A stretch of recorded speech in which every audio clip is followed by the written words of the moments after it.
Every morning the sun rose over a small farm, and every morning Tembo was already working. He was enormous, he was powerful, but despite his strength he was gentle. Before the farmers had even woken, Tembo carried heavy bundles of wood from the forest. He cleared enormous rocks from the fields. Whenever a cart became trapped in the mud, Tembo pulled it free. No matter how difficult the work became, he never complained, not even once. The owner of the farm was a man named Harish. In the beginning, Harish treated Tembo fairly. He gave him fresh water, enough food, and time to rest. When the afternoon sun became unbearable for a while, Tembo believed he had found a peaceful place to live, but slowly everything began to change. The amount of work increased. Water became less, food portions grew smaller, time for rest disappeared, and the hitting began. At first it seemed small, a strike against Tembo's leg whenever he moved to slowly, a furious shout beside his ear whenever he paused to catch his breath. Animals on the farm witnessed everything. The goats watched it, the cows watched it, the horses watched it. They all saw what was happening, but none of them dared to make a sound. Tembo remained silent, as well lowered his head and continued working. Then one day, another man arrived at the farm. His name was Deku, was Harish's brother. Deku was louder, harsher, and far more impatient than Harish had ever been. When Deku looked at Tembo, he did not see a living creature. He saw a machine, something powerful that could be forced to work until it broke. Deku wrapped a thick rope tightly around Tembo's neck. The rope was so tight that it hurt every time Tembo took a step. Loaded the cart with twice its usual weight, refused to give Tembo any water throughout the entire morning. Under the burning sun, Tembo pulled the overloaded cart through the field. His breathing became heavier, his legs began to tremble. When he finally slowed down, Deku raised a thick wooden stick and struck Hymansetwishin a third time.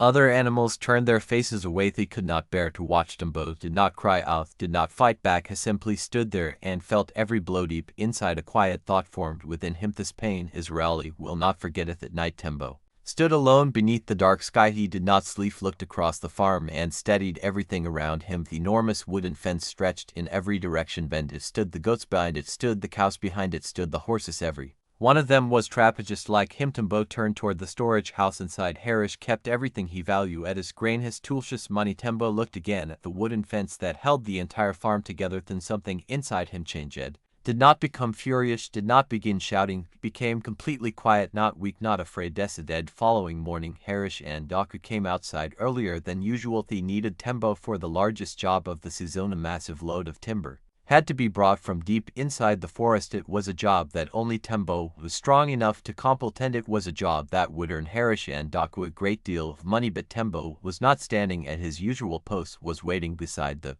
fence. Harish called out angrily, "Tembo, come here immediately." Tembo did not move. Deku's face tightened with rage, picked up the same wooden stick and began walking toward him. That decision would change everything on the farm. Tembo slowly turned his body, looked at the fence, then he began walking toward a stone step, then another. His enormous feet pressed heavily against the ground. When he reached the fence, Tembo lowered his head and pushed it. At first the wood groaned, then it cracked. A wooden beam snapped, then another. Suddenly the entire fence collapsed in one long thunderous crash. For a moment every animal stood completely still. They stared at the open land beyond the broken fence. Then the first goat ran, another followed. Within seconds every goat was racing toward freedom. Cows charged after them, horses galloped across the open fields, animals poured through the broken fence from every part of the farm. They ran without looking back. Harish screamed in horror. Deku dropped his stick and ran after the animals, but it was already too late. The goats were gone, the cows were gone, the horses were disappearing across the fields. They had spent too long dreaming about freedom to waste the opportunity. When it finally appeared, Tembo remained beside the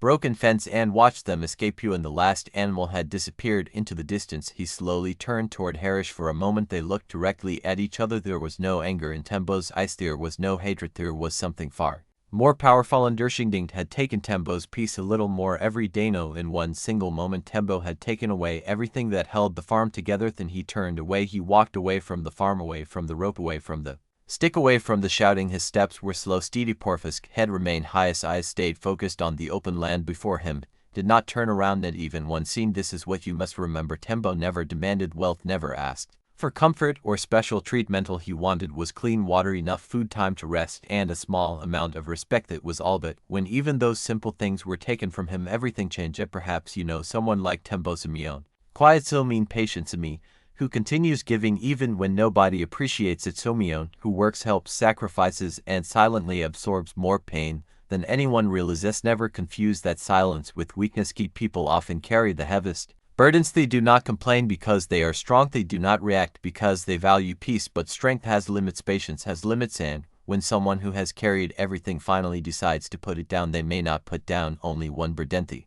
may put down everything. Never destroy the peace of someone who has given you their loyalty, effort, and trust. Do not keep taking from a gentle person simply because they have not fought back. Silence does not always mean acceptance. Amida, silence means a decision is being Maddie, and when someone is destroying your peace, you do not always need to argue, do not need anger, you do not need revenge. Sometimes the strongest thing you can do is break the invisible fence that keeps you trapped and walk away on proud string like Tembo.